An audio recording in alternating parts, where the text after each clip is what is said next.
And I'm going to hide myself. Oh.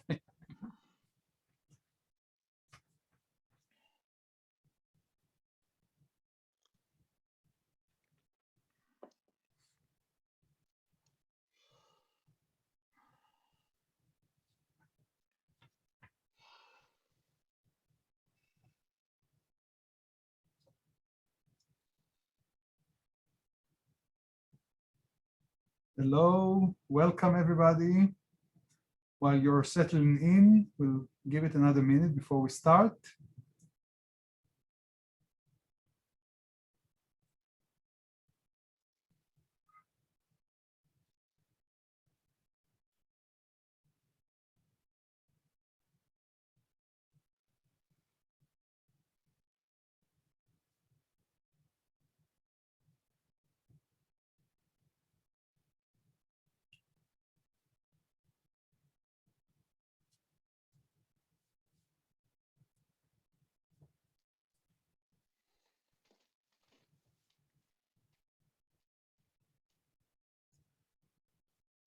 And I think we can start.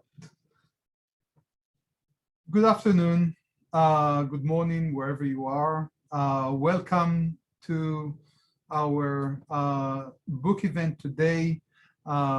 We are delighted to host Professor Joshua Cole with us today. Before we begin, I just want to thank the Department of History at Penn State and the Penn State Jewish Studies program for sponsoring this event and the entire series. This talk, like all our previous events, is recorded and will be available on YouTube. So we invite you to like us, follow us on Facebook, Twitter, Instagram, and YouTube, and see all our many events. And now I'm honored to introduce our guest today. Joshua Cole is professor of history at the University of Michigan. He received his PhD from the University of California, Berkeley in 1991, and his BA from Brown University in 1983. His research and teaching deal primarily with the social and cultural history of France in the 19th and 20th century.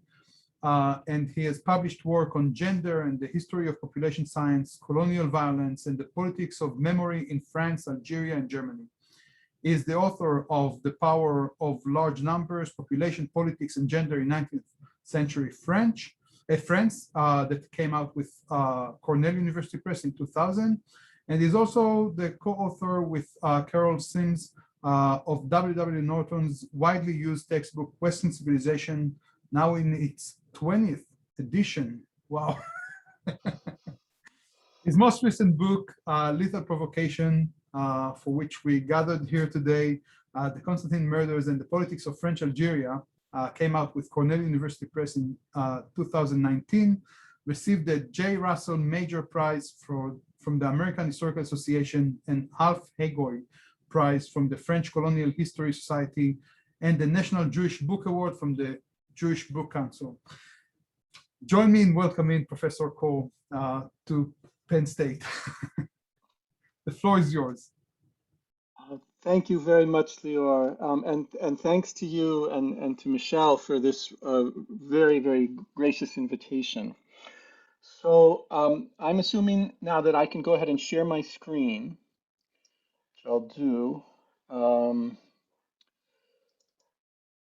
There we go. And let me just quick call up my paper. Let's see. Okay. I'm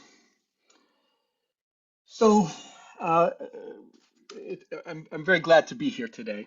I'm just going to jump right in. I've written a book about a riot that took place in the city of Constantine in French Algeria in August of 1934.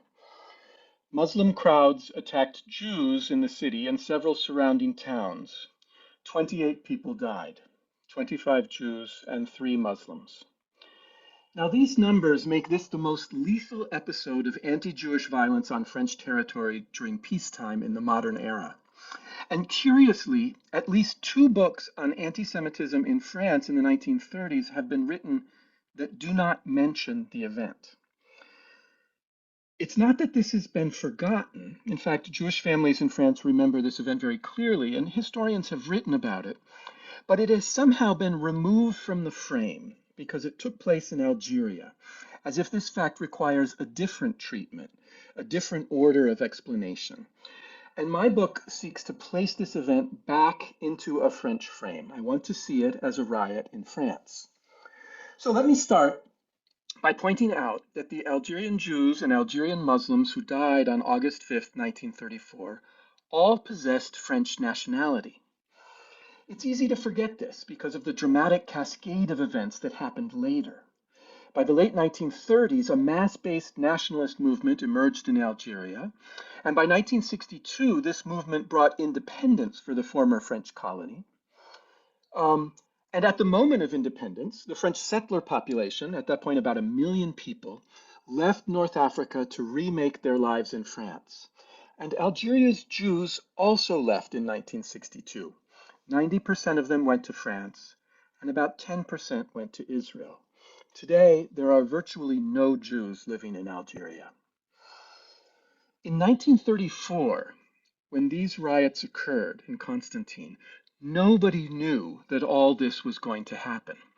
And as we will see, the violence in Constantine broke out largely because of the possibility that both Muslims and Jews might be included in the French polity on equal terms.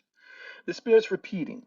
The riots took on their contemporary meaning in the context of a debate about reforming the colonial system, not ending it. And my initial goal when I set out to do this project was to understand the politics of this forgotten moment when the social relations engendered by colonialism were not yet transformed by the realization that they might soon come to an end. Now, central to the project is the theme of provocation, which I define as a form of verbal or physical attack that is designed to draw attention to perceived differences in such a way as to heighten or escalate a sense of conflict between them. I argue that provocations are not just manipulative acts, but they are powerful forms of performative action. They are forms of meaning, in fact, that help to create the very reality that sustains them. People attacked in the name of difference have no choice but to respond in ways that affirm the significance of these same differences. And this makes provocation a very interesting subject for historians. It's like a thread that you can pull in order to understand the complicated patterns of association and differentiation that are at the heart of any society, the things that pull them together and the things that drive them apart. Provocations make certain kinds of social and political conflict seem inevitable, obvious, taken for granted, without any need for explanation, even murder. So let me tell you the story with some background elements to make it legible. Let's see if I can do this here. I'm gonna have to move this over actually. This will be better, sorry. Show you the slides. The French Conquest began in 1830, and it was a settler colony until 1962. The conquest was in fact a catastrophe for Algerians. Historians estimate that warfare, economic dislocation, and famine were responsible for 1.5 million deaths in Algeria by 1900. By that year, European settlers amounted to just over 10% of the population, but they controlled 80% of the colony's GDP. The Muslim population, just under 90% of the total population of 4.6 million in 1900, controlled 20% of the colony's wealth. Constantine, a city in eastern Algeria, sorry, I apologize for this. I'm just going to have to move this over here on a permanent basis. It's too hard for me to go back and forth. Just to show you the picture. Here's the city of Constantine. As you can see, it's in a very dramatic location, perched on the edge of a gorge above a river that runs in rapids down below. It's a provincial capital about 80 kilometers from the Mediterranean coast, not too far from the Tunisian border. The city, over time, was divided into a European quarter and older neighborhoods that retained their traditional character. So here's the Place de la Brèche, which was the center of the European commercial and administrative district. And then here is the Rue Vieux, a street in the traditional Jewish quarter along the edge of the ravine.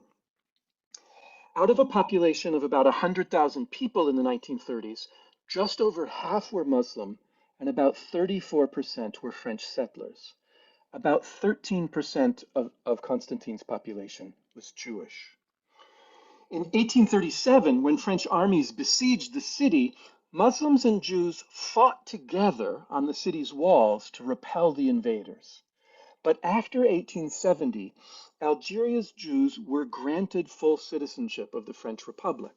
They voted and they ran for office alongside French settlers in local and parliamentary elections. They sent their children to French schools. They adopted European forms of dress. Muslims, on the other hand, were subject to a harsh penal code. They paid a disproportionate share of taxes relative to their share of economic activity, and their culture was despised by the growing settler population. Their literacy rates were probably higher than literacy rates in France in 1830, but they declined after the French invasion. And although they were the majority population in Algeria, they never had parliamentary representation before the Second World War. Muslims did not. After electoral reforms in 1919, however, a portion of the Muslim population could vote and hold office, but only in local assemblies, not in parliament. Now, the Crémieux Decree of 1870, which gave Algerian Jews French citizenship, was detested by many non-Jews in the settler population. It was seen as a violation of the distinction between Europeans and quote-unquote natives. Indigènes was the French term. If Algerian Jews could vote, politics no longer mapped cleanly onto the essential divisions of colonial society between natives and Europeans. This situation generated an anti-Semitic backlash from the settler population that reached a fever pitch during the 1890s, during the Dreyfus Affair, in fact. Political clans in Constantine that sought the control of municipal budgets and lucrative patronage networks found that they could use anti-Jewish rhetoric as a stepping stone to local political power. And this was the context that produced the career of Émile Morineau, who was the mayor of Constantine and also a deputy in parliament when the riots broke out in 1934. He was first elected in 1898 on a strongly anti-Jewish platform. He tried to keep Jewish pupils from public schools. He attempted to exclude Jews from programs of public assistance. And then he lost his parliamentary seat. He retained his mayor's seat, but he lost his parliamentary seat when the wave of anti-Semitism that he had ridden successfully in the 1890s subsided after the end of the Dreyfus Affair. And in consolidating his local power base after this loss, Morineau did a remarkable about-face. He formed a political alliance with local Jewish leaders.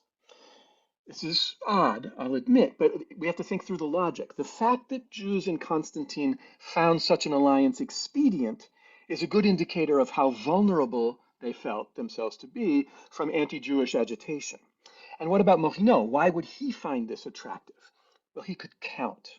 Jews in Constantine were only 13% of the local population, but the exclusion of Muslims from voting rights, that is, about half the population of the city, meant that Jewish voters constituted a much larger percentage of the voters in parliamentary elections, about 25% of the voters. And Morineau's cynical change of attitude worked.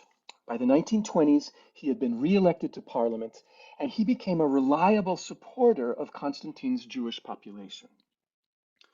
By the early 1930s, however, the political environment had changed once again. On the right, anti-Jewish, anti-communist, and leagues sympathetic with fascism began to gather support from the middle class. This is the 1930s in France and in Europe. The biggest of these right-wing organizations was the Croix de Feu, the Cross of Fire, the Fiery Cross, which had a very active group in Constantine. And this is a typical, this is a typical sticker that was found on the walls in Château d'Anderumel, which is a small town just outside of Constantine, where the settlers were quite active in the Croix de Feu. You can see the representation. The Croix de Feu, symbolized by the death's head here, is the vaccine, and the poison is the Communist Party, right? So the Croix de Feu was also increasingly anti-Semitic as the years went on, from the 1930s onward. And in this new climate, Mayor Morino's pragmatic alliance with Jewish members of the municipal council began to be a liability. Meanwhile, on the left in Constantine, there were anti-fascist organizations, which eventually blossomed into the Popular Front, political movement centered in France against the fascist regimes in Italy and the National Socialist regime in Germany. So in metropolitan France, this left-right split was the defining characteristic of political life in the 1930s. It was, in fact, the background to a head-spinning few years that witnessed an abortive right-wing coup in February 1934 in Paris, and then a couple years later, a Popular Front victory of the left, and the emergence finally in 1940 of a right-wing and collaborationist government under the German occupation in the Second World War. So you can see the seesawing back and forth from extreme right to extreme left. This was the kind of characteristic polarization of France in the 1930s. This left-right opposition was complicated in Algeria by the appearance of a cohort of Muslim politicians who were voting and running for office in these local assemblies after the First World War. And this was a challenge to Mayor Morino's dominance of local politics. Now, I want to point out here that these men were not Algerian nationalists. Mohamed Ben Jelloul, who we see here at the center of the photograph, was the president of the Federation of Muslim Elected Officials. He was an elected member of the Departmental Council in Constantine, the regional assembly, and his main goal was to gain parliamentary representation for Algeria's Muslim population. He wanted to be an insider, right? He was not a nationalist.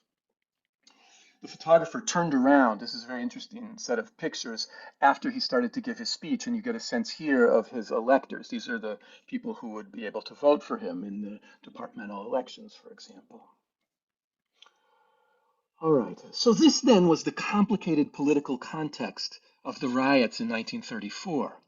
A settler political establishment with both a history of anti-Semitism and alliances of convenience with Jewish voters, a polarized political landscape in metropolitan France that pit left against right in a bitter decade characterized by political extremism and street violence, an emergent cohort of Muslim political figures who were not nationalists but rather assimilationists.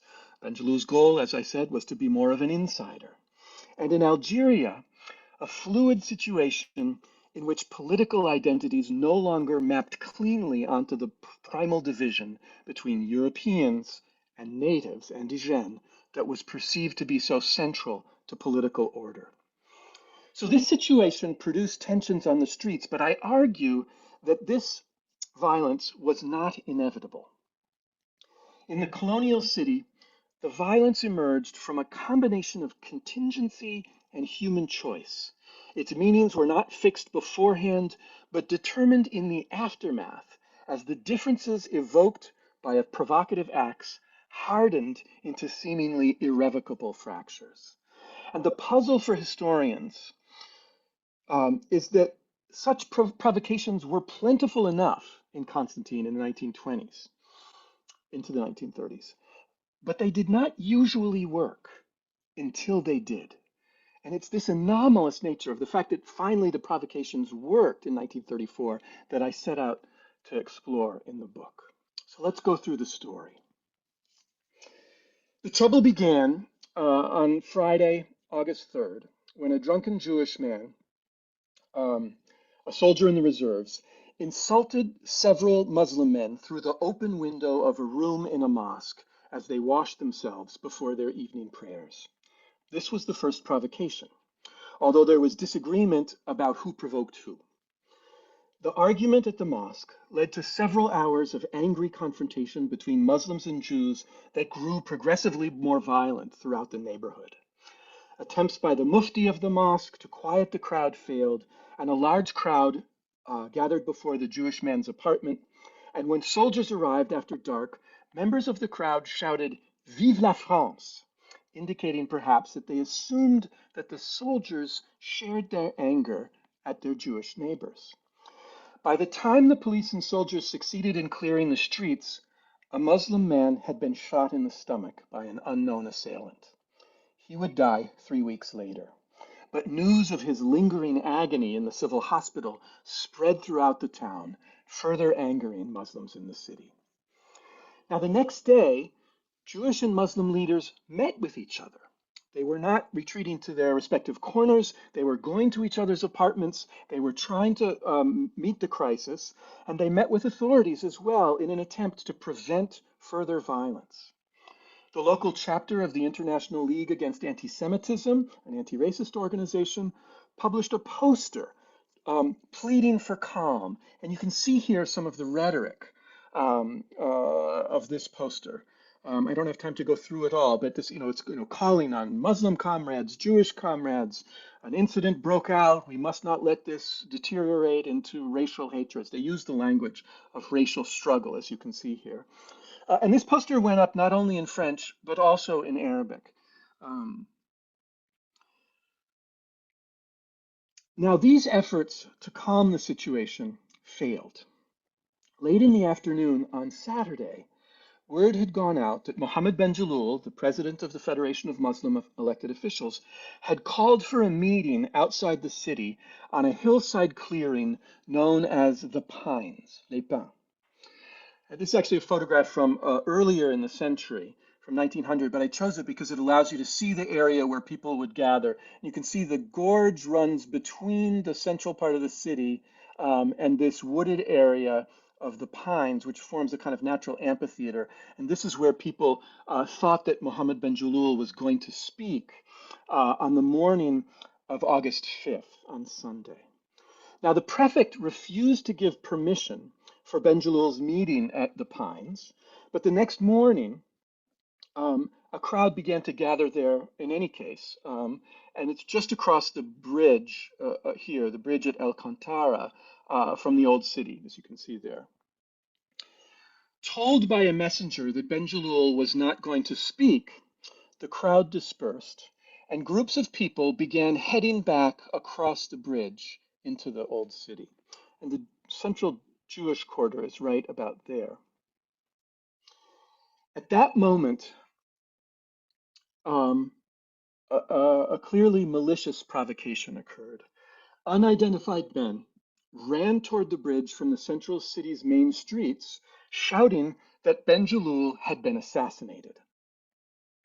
At approximately the same moment, further provocations took place along the Rue Nationale, which you see here, near the Place des Galettes, a market square in the Jewish quarter. Several Jewish women were clubbed in the face by unknown assailants. Groups of armed Jewish men appeared on the streets. Apparently, one of them fired shots. The situation deteriorated very rapidly. It led to violent attacks on Jewish homes and businesses throughout the city that lasted nearly 8 hours. The police remained strangely passive. We have a few photographs. I can tell you more about the circumstances of these photographs, but I'll just show you some. Here's one which actually shows a man performing the act of provocation for the benefit of the camera, surrounded by members of a fairly uncertain-looking crowd. And as I said, the police and the military remained very passive, essentially restricting themselves to crowd control and helping to move people out of areas in which they were in danger. Some attempts to control fires that were lit in Jewish businesses. And only late in the day did they try to clear the side streets off the Rue Nationale. Later in the afternoon, a car carrying the chief of police and other officials approached the suspension bridge at Sidi Massid in the late afternoon and they encountered a group of men stopping cars on the other side of the bridge who had unfurled a banner that read, "Vive la France, long live France." Now, this indication of the atmosphere and the sentiments on the part of the crowd was something that the authorities did their best to avoid talking about in the riot's aftermath. In all, 28 people died that weekend, 25 Jews and 3 Muslims. 13 Jews were murdered in 2 home invasions alone. One, this is the door into the apartment building of the Atali family, where 5 people were murdered that afternoon on Sunday. And actually, I'll show you this map. Here's the bridge at Alcantara. Here's the Rue Nationale. And here's where the vast majority of the murders took place, in these side streets immediately off the Rue Nationale here. And number 4 and number 7 are the places where 13 people were killed. More than half of the Jews who were killed in these 2 locations alone. 5 more Jews were murdered in 3 nearby businesses. 2 more were killed in an adjacent street. 1 Muslim man was shot to death before hundreds of onlookers in a central square right here. Several more Jewish deaths occurred as the unrest spread to outlying villages. In a nearby town, a Muslim boy was shot in the stomach. He died 2 days later. So, in the immediate aftermath, both the police and Jewish community leaders asserted that the riots had been planned ahead of time and provoked by a group of conspirators. And within days, the police seemed to confirm this when they leaked information to the press about the arrest of a, quote, gang of throat slitters who were allegedly responsible for many of the deaths, including the 2 home invasions. The arrested young men were butcher shop employees, and the press reported that they had confessed to killings at more than one address. And it's clear that the interrogations of these young men were brutal. In the subsequent trials, all of the accused recounted that they had been beaten before confessing. As the investigation progressed, however, the Governor General's office in Algiers intervened in the police investigation, and the leaks to the press stopped. There was something about the story of the gang of throat slitters and the manner in which details were being made public that had troubled the political leadership in Algeria. And after the Governor General's intervention, the police changed their story. They stopped talking about conspiracy and the gang of throat slitters, and instead they came up with a separate list of perpetrators for each address where the Jews had been killed. These lists provided the basis for trials that took place in July 1935 and February 1936. Now, some of the individuals originally accused as being part of this quote-unquote gang remained on the list, but they were only accused of murders in one location, even when they had confessed to killings at more than one. The trials were carefully stage managed to confirm this account. I skipped. Meanwhile, the official investigating commission appointed by the Governor General of Algeria interviewed dozens of officials, dozens of eyewitnesses, and they dismissed all claims of conspiracy and provocation as unfounded. Instead, the commission blamed the riots on the religious fanaticism of the Muslim population of Constantine, while also suggesting that Jews themselves bore a measure of responsibility for having provoked the anger of Muslims. And the trials were carefully stage managed to confirm this account. There were separate trials for each location where murders occurred, and none of the accused were charged with murders in more than one place, even in cases, as I said, where they had actually confessed and had been leaked to the press about being present in more than one location. The proceedings were dominated by a small group of local lawyers, established members of the settler elite, who argued that there were, in fact, only 2 possible explanations for the riots, and they called them the Muslim thesis and the Jewish thesis. The Jewish thesis, they said, held that the riots and murders had been planned beforehand and executed by an organized group. The Muslim thesis claimed that it was a spontaneous local dispute that had gotten out of hand. And in every case, the trial's outcomes confirmed the so-called Muslim thesis. The Jewish thesis was attributed to the paranoia of an aggrieved minority. And in this way, the legal proceedings managed to imply that the debate about the riot's origins were simply a continuation of the conflicts that had spilled out onto the street on August 5th. So I have uncovered evidence, and the book spends quite a bit of time on this, in fact, the whole second half of the book, that the authorities, in fact, knew much more than they revealed publicly. I can tell you a little bit about the origins of this document. I don't have time to go into it. But what it does for me in the book is it proves that the police actually came to believe that the riots had been provoked by an agitator named Mohamed El Maadi. And Mohamed El Maadi was a soldier in the French army who the police connected to a prominent lawyer and elected official in Constantine named Etienne Miracholi. Miracholi was an ally of Mayor Morinot, and he later played an important role in the murder trials in 1935 and 1936. He was often a defense lawyer for the accused. So Miracholi was involved in the way that the event was presented publicly.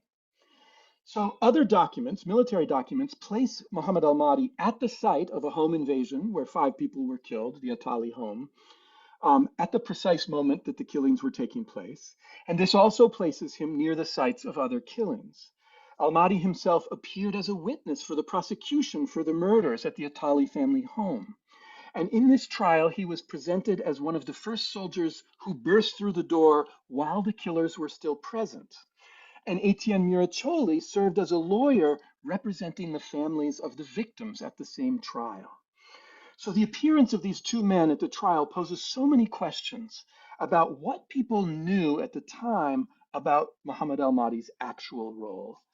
And in the book, I conclude from a wide range of evidence that Mohamed El Maadi and a small group of co-conspirators may have been responsible for as many as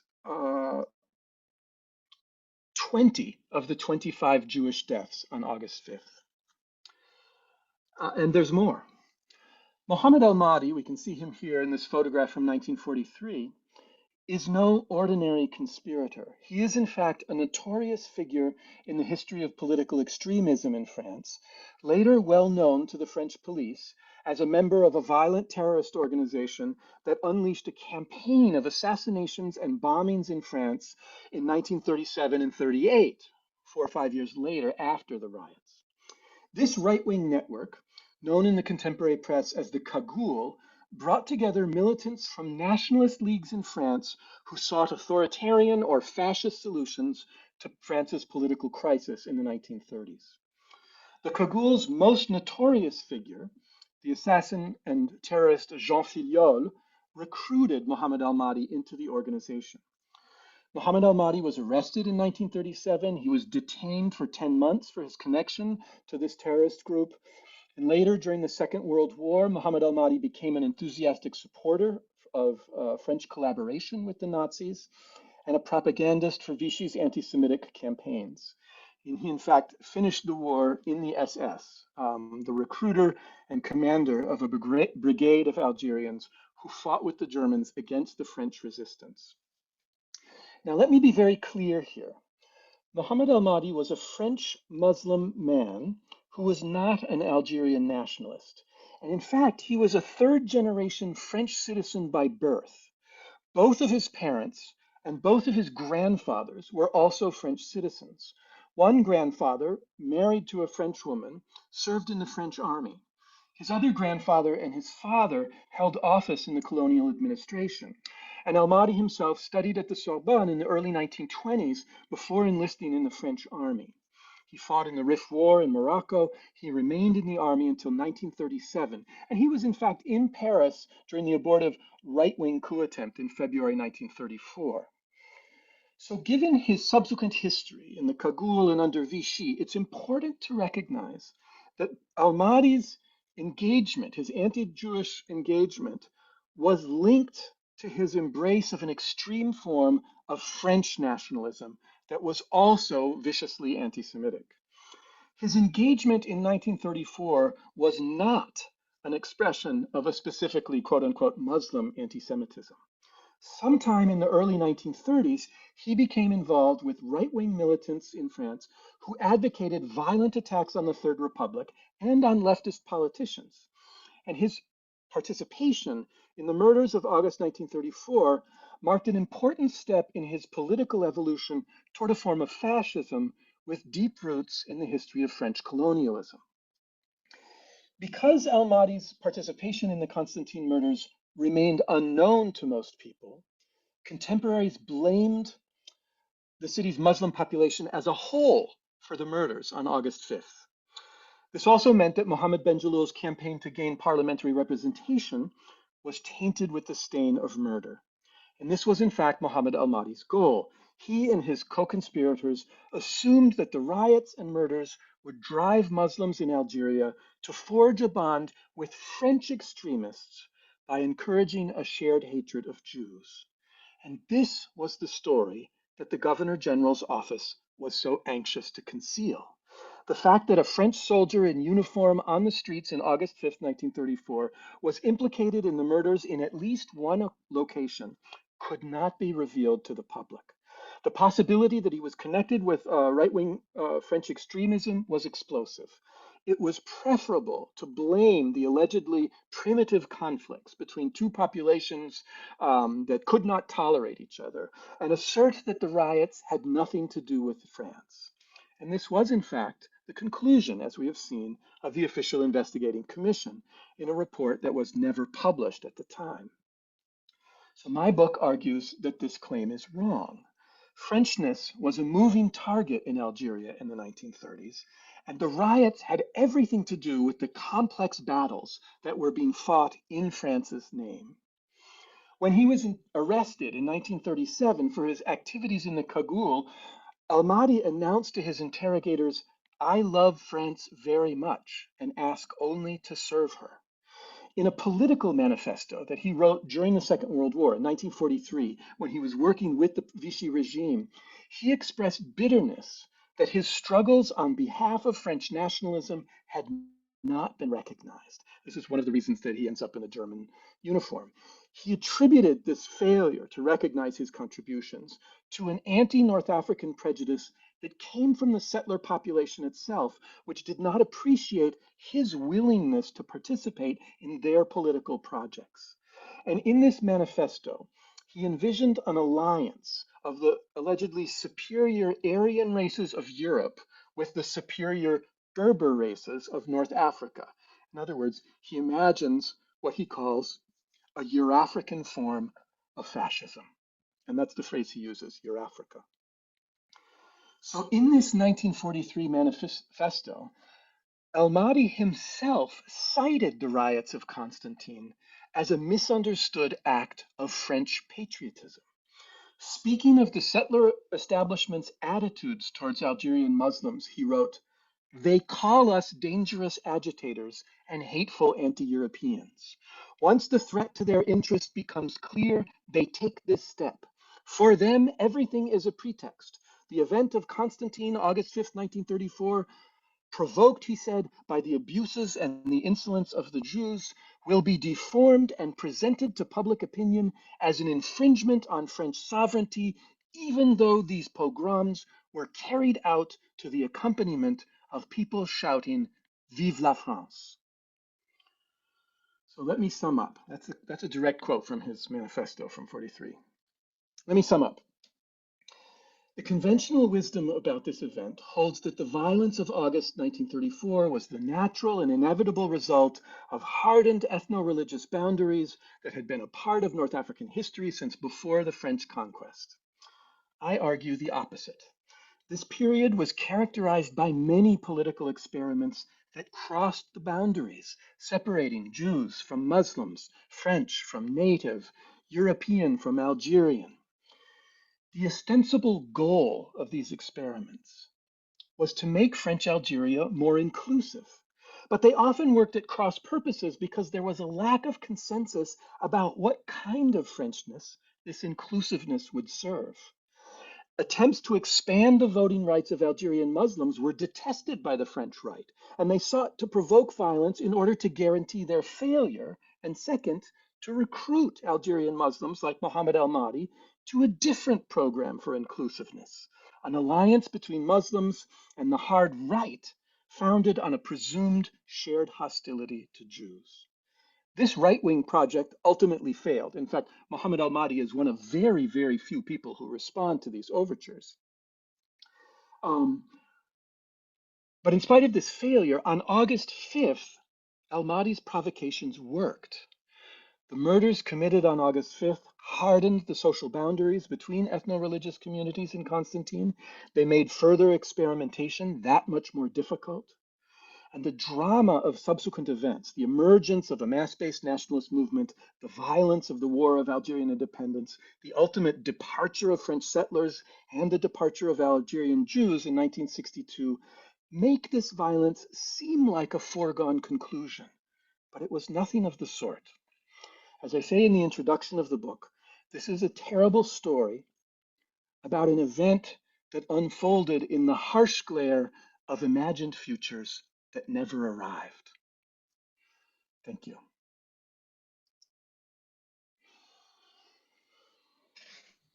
Thank you very much, Joshua, for this wonderful presentation of this book. Here I see that we're starting getting questions. Willa Silverman asks, did the anti-Semitic riots of the 1890s and their political context influence or compare in any way with the events you are describing in your book? To some extent, the 1890s riots in Algeria can also be seen as an extension of right-wing nationalist activity in France, Mohamed El Maadi, and some of the actors of the 1890s were surely still alive and active in the late 1920s, including the mayor. So I take it the question is about connections between the 1890s to the 1930s. Yeah, it's a very interesting question. And I would say that there is definitely echoes of the crisis of the 1890s. And Morneau's political career embodies the long afterlives of the 1890s. A couple of things intervene, though, to make the situation different. I think the same structural temptations existed for settler political figures to kind of cynically use anti-Semitism as a stepping stone to local power, right?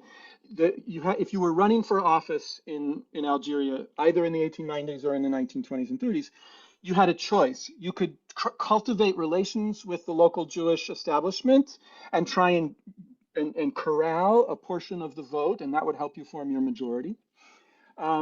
Or if you couldn't make those connections, you could cynically run on an anti-Jewish platform and criticize others for having made those same alliances. And Morneau's career lasts so long that he ends up doing both. He starts out as anti-Jewish, then he loses his parliamentary seat, forms an alliance with the local Jewish leaders, and then holds a seat, and then he switches again in the 1930s. So that dynamic is in fact operative. What's different about it, and I think what makes it all the more desperate and urgent and violent in the 1930s, is the emergence of this cohort of Muslim politicians, which has really created a different kind of possibility for local political actors, and one that's very difficult for them to read.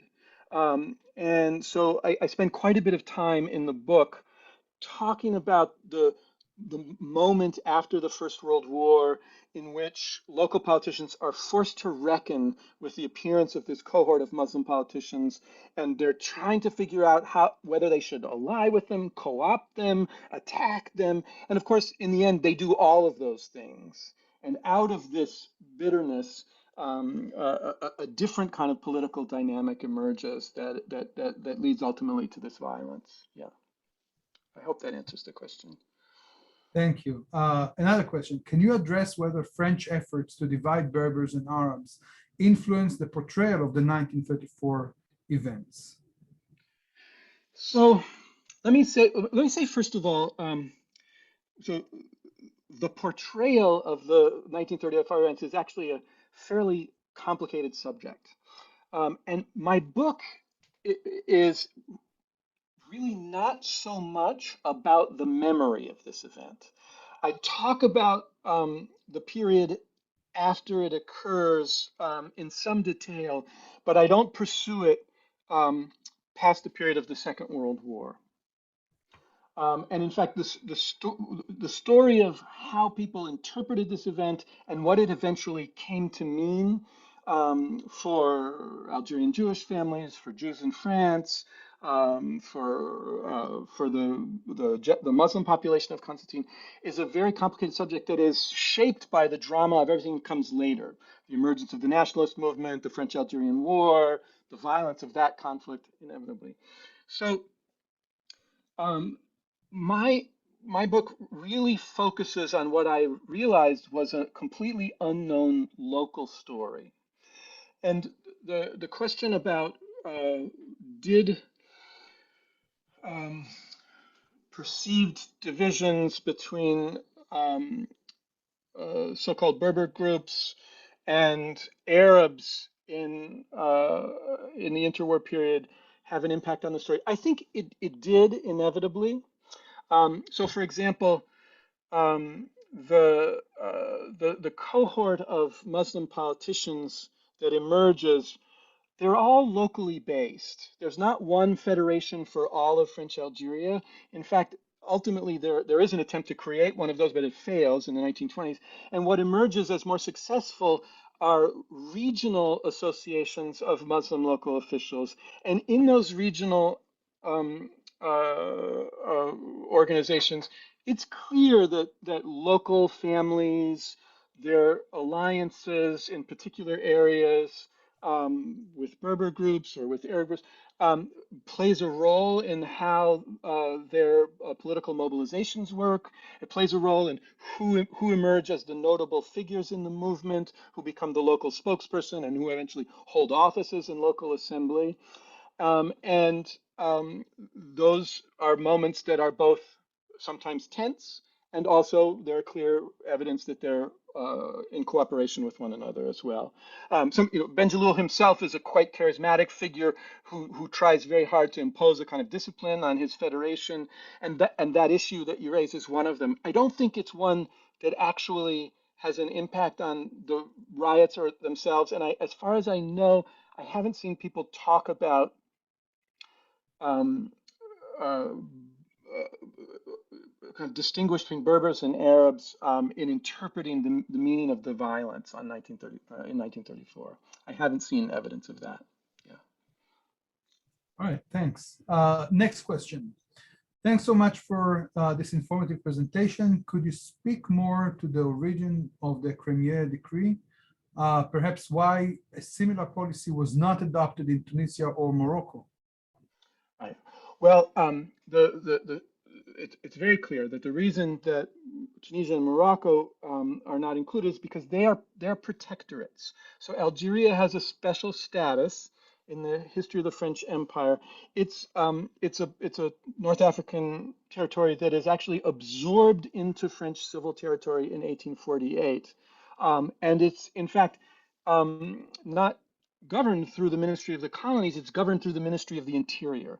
By the time the Third Republic is established in 1870, Algeria has the same institutions of civil administration that exist in metropolitan France. There are 3 departments. There are prefects for the department. The police force is part of the national police force. And as I said, the Ministry of Interior is who the prefects report. There is the anomalous position of the Governor General's office in Algeria, which is a concession to the oddity of Algeria's status. But it is considered a part of French civil territory. Whereas Morocco and Tunisia, they preserve their, some form of government. They're technically not France. They're protectorates.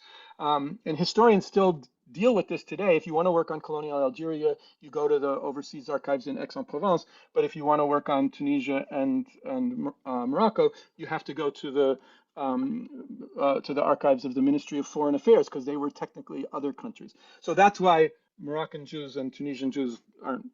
The issue never comes up of whether they can vote, because nobody can vote, right? In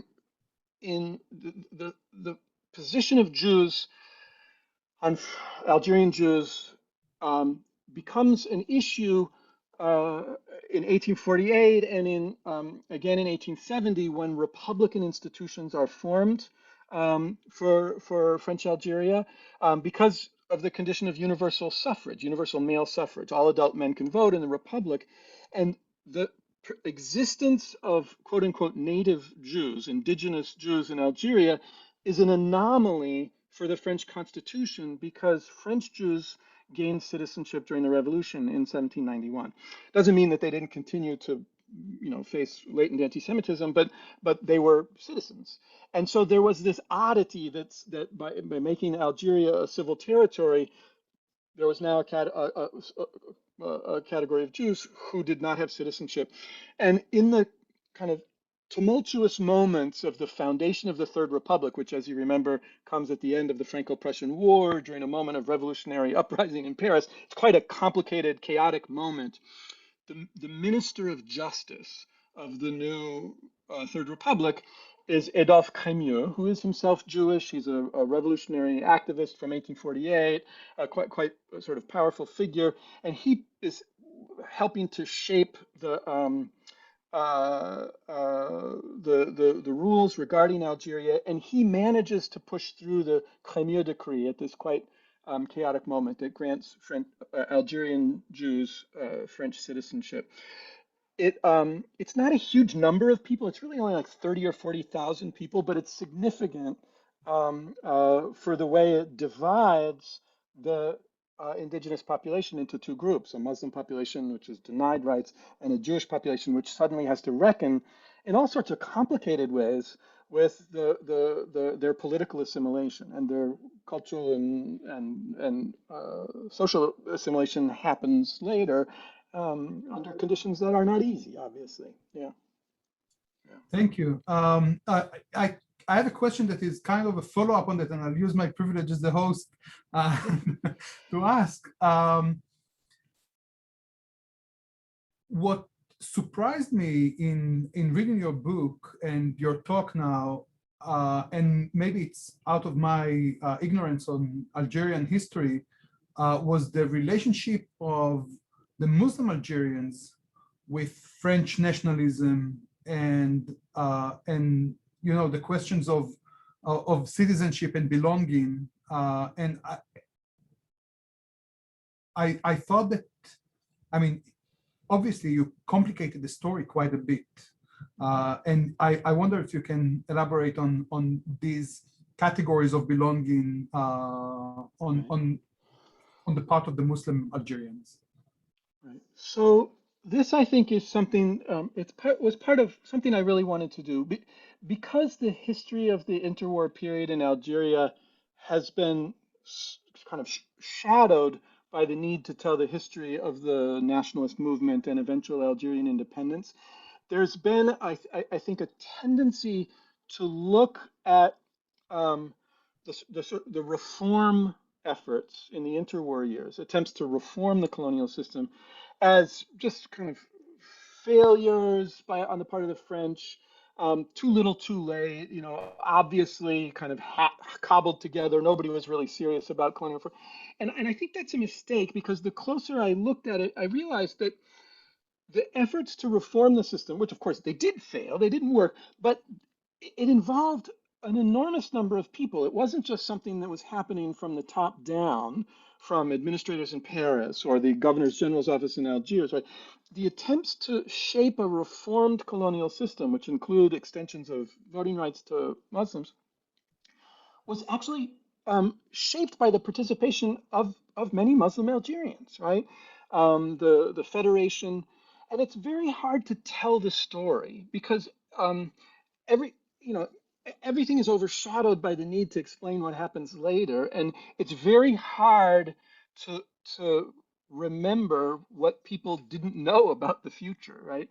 So in 1934, Mohammed Ben Jalloul has this very complicated political dilemma he's trying to solve. He's trying to put himself forward as the constituency or as the leader, the spokesperson for a constituency of loyal Muslim citizens who deserve parliamentary representation, while at the same time battling the French settlers in his local community who want to stop him from being able to do this, and he needs to cultivate relationships in France. And this was a huge amount of effort went into trying to shape the reform of the colonial system.